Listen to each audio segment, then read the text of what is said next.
Пять чемпионатов мира, серебро Олимпиады, чемпион Xterra и Ironman 73, 9 мировых титулов в разных форматах, 26 лет профессионального триатлона. Его имя Хавьер Гомес Ноя. Человек, которого пытались выгнать из спорта в 18 лет из-за проблем с сердцем. Человек, который был быстрейшим на планете дольше, чем многие атлеты вообще держатся в профессиональном спорте. Это его история. История из Галисии, история терпения, которая побеждает даже запрет.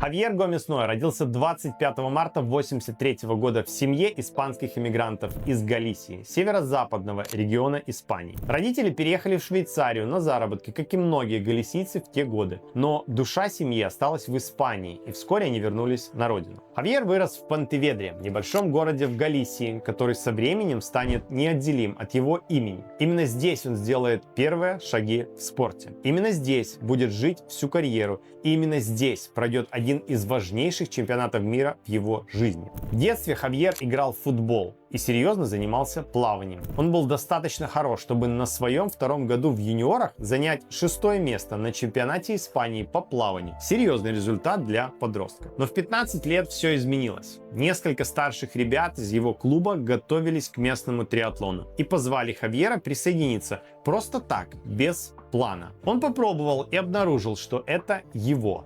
Уже через год после 6-го места на плавательных национальных соревнованиях он выиграл национальный триатлон в своей возрастной группе. Без специальной подготовки, просто потому что умел плавать, бегать и крутить педали лучше других. Для 16-летнего Хавьера это был сигнал, и он его хорошо услышал.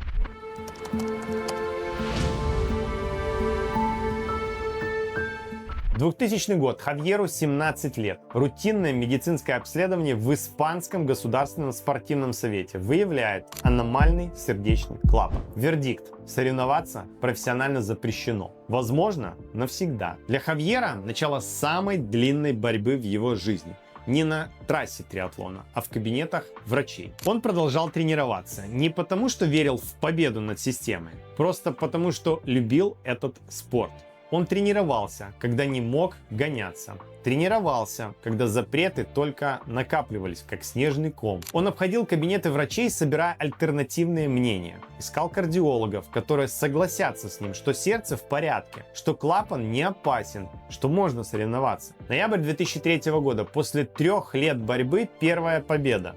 Не в спорте, а право выступить возвращено. Хавьер немедленно доказывает, что время зря не терял. В том же 2003 году он выигрывает чемпионат мира ITU среди 23-летних спортсменов в Новой Зеландии. Ему 20 лет, первый мировой титул, первое подтверждение, запреты не убили его. Но история не заканчивается. В 2004 году его не включают в команду на Олимпиаду в Афинах. В 2005 новый удар. Испанский медицинский совет снова запрещает ему соревноваться, теперь на международном и национальном уровне до февраля 2006 года. Еще год в паузе, еще год тренировок, без гонок. Позже Хавьер скажет, что именно этот период научил его ценить спорт, что без него он, возможно, воспринимал бы победы как должное, что запреты сделали его терпеливее и мудрее. Настоящий чемпион формируется не только на трассе.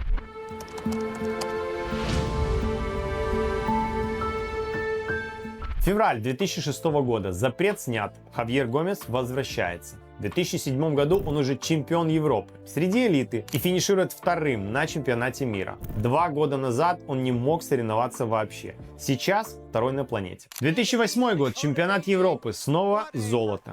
И Пекинская Олимпиада. Пекин. Олимпийский триатлон. За 300 метров до финиша Хавьер в лидирующей группе вместе с Яном Фродена, будущим олимпийским чемпионом, Бивеном Докерти и Саймоном Уитфилдом. Фродена уходит в спринт. Уитфилд реагирует. Докерти берет бронзу. Хавьер четвертый. Отставание от золота 20 секунд. От бронзы секунды. 4-е место на Олимпиаде. Это трагедия для тех, кто знает, как близко был финиш. Для Хавьера это становится топливом на следующие несколько лет. В том же 2008 году Хавьер выигрывает чемпионат мира ITU среди элиты. 5 лет назад он выиграл его среди молодежи, теперь он лучший на планете среди взрослых. Это исторический момент. В 2003 и 2008 году Гомес Ноя становится чемпионом мира и в категории 23, и среди элиты. Редкое достижение. 2009 год. Алистер Браунли выигрывает все подряд. Хавьер второй в общем зачете мировой серии.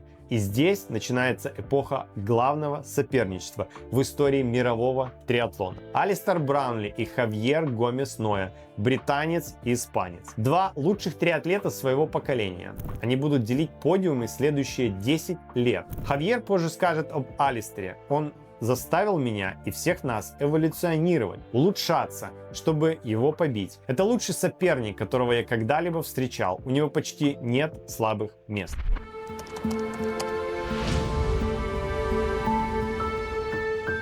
2010 год. Финал чемпионата мира в Будапеште. Хавьер проигрывает гонку, побеждает Браунли. Но в общем зачете серии первый. Чемпион мира. Снова. В интервью того года он скажет: моя мотивация и отношение к спорту сейчас такие же, что и в мои 18 или 20 лет. Я люблю то, что делаю. Моя единственная забота просто улучшаться, исправлять все мои недостатки. Это и есть мой перфекционизм. Именно это меня мотивирует и мысли о новых титулах. Дальше в карьере Лондон. Олимпийский триатлон Гайд-Парк 2012 года. Браунли уходит на беговом этапе. Хавьер делает все правильно, но Алистер в тот день недостижим. Серебро. Отставание 11 секунд. После финиша Хавьер оценит гонку честно. Это был самый высокий уровень триатлона, который я когда-либо видел. Алистер лучший атлет, когда-либо занимавшийся этим спортом. Но сам Хавьер не останавливается. В том же году после Олимпиады он впервые в жизни выходит на кросс-триатлон Xterra. Первая гонка в этом формате. Он ее выигрывает. Чемпион мира Xterra 2012 года. Он приходит в новый формат и сразу становится лучшим на планете. 2013 год. Третий чемпионат мира среди элиты в мировой серии ITU. Хавьер выигрывает общий зачет и встает в один ряд с Питером Робертсоном, у которого тоже 3 титула. В том же году он дебютирует на средней дистанции Challenge Half Барселона. Побеждает. Новый формат, новая победа. Опять. 2014 год. Хавьер выигрывает 4 из 8 этапов мировой серии. 4-й чемпионат мира. Он сравнивается с Саймоном Лессингом. 4 мировых титула. Рекорд для мужчин на тот момент. И в том же году чемпионат мира Ironman 73 Хавьер побеждает. Добавляет к коллекции еще один мировой титул на длинной дистанции. 2015 год. Финал мировой серии в Чикаго. Хавьер финишировал вторым в гонке, но первым в общем зачете. 5-й чемпионат мира среди элит. Рекорд. Больше 5 титулов нет ни у кого. Он первый в истории с 5 мировыми титулами в олимпийском триатлоне. В интервью того года он говорит: я в состоянии побороться за олимпийское золото в Рио. У меня есть шанс.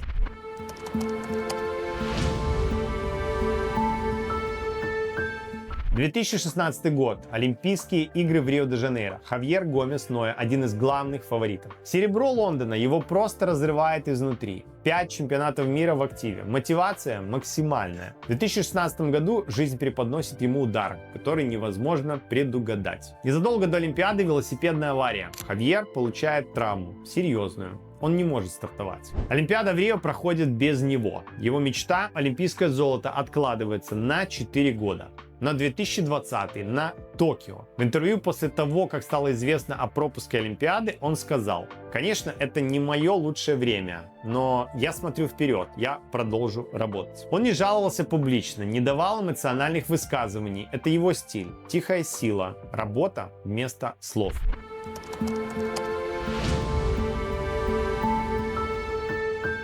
После 2016 года Хавьер начинает системно двигаться в сторону длинных дистанций. Он уже выиграл Ironman 73 в 2014 году. Теперь полный Ironman. 2019 год. Ironman Малайзия. Хавьер побеждает с рекордом трассы. 8 часов 18 минут 59 секунд. Первая полная дистанция Ironman в карьере. И сразу рекорд. Он получает квалификацию на чемпионат мира Ironman 2020 на Гавайях. Это снова подтверждает: Гомес Ноя приходит в новый формат и сразу конкурирует с лучшими атлетами. 2020 год. пандемия COVID-2019. Олимпиада переносится на 21. Хавьер продолжает готовиться. 21 год, Токио. Травмы, сложности сезона. Все это не позволяет ему выступить как следует. Итог — 25 место. Олимпийское золото так и останется единственным, чего нет в его коллекции. Это будет не зажившая рана и честность, которую он признает. 2024 год запускается серия Т100 Триатлон World Тур. Хавьер участвует, но сезон складывается тяжело. Болезнь перед этапом в Майами. В Сингапуре трагедия, у него умирает мама. Травмы не позволяют выступить на этапе в Лондоне, участие только на этапе в Сан-Франциско. И сезон 2024 становится последним профессиональным сезоном Хавьера Гомеса Ноя.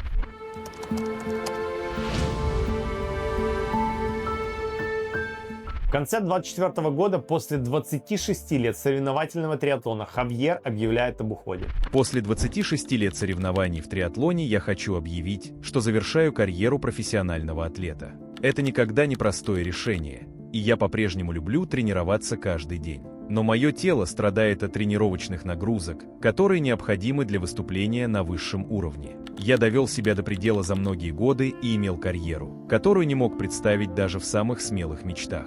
Пора продолжать наслаждаться спортом, но с немного меньшей интенсивностью и стрессом. Большое спасибо за поддержку все эти годы. Это было невероятное путешествие. Я уверен, что мы еще увидим друг друга, потому что я продолжу быть связан с этим замечательным спортом.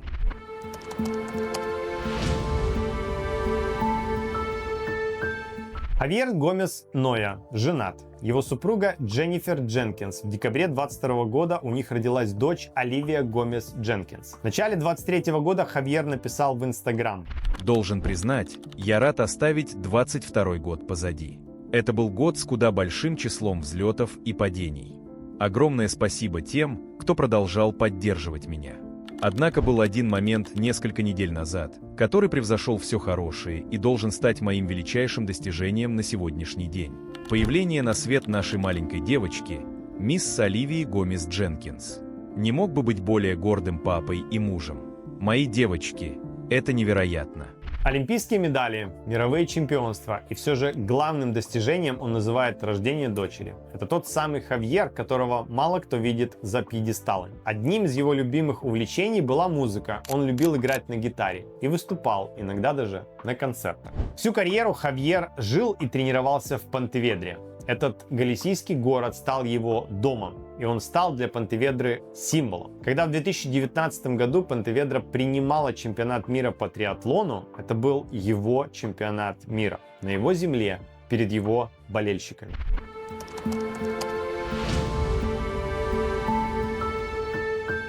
В 2010 году в интервью физиологу Иниго Мухике Хавьер рассказал о своем подходе к восстановлению и питанию. Он использовал холодную воду для ног после тяжелых тренировок, уделял серьезное внимание растяжке, работал с остеопатом. Питание строгое, без добавок. Многие не верят, когда он говорил, что не принимал никаких добавок. Он очень был требователен к качеству еды. Все должно быть высокого класса. Мотивация без громких слов. Когда его спрашивали о мотивации, он никогда не говорил о трофеях. Он говорил о процессе, о любви к тренировкам, о желании улучшаться каждый день. Это редкий тип чемпиона. Без пафоса, без шоу, просто работа, просто результат. 10 лет они делили подиумы. Хавьер выигрывал больше мировых титулов, Браунли больше олимпийских медалей. Каждый был лучший в своем. Взаимное уважение двух величайших. Это и делало их дуэли незабываемыми.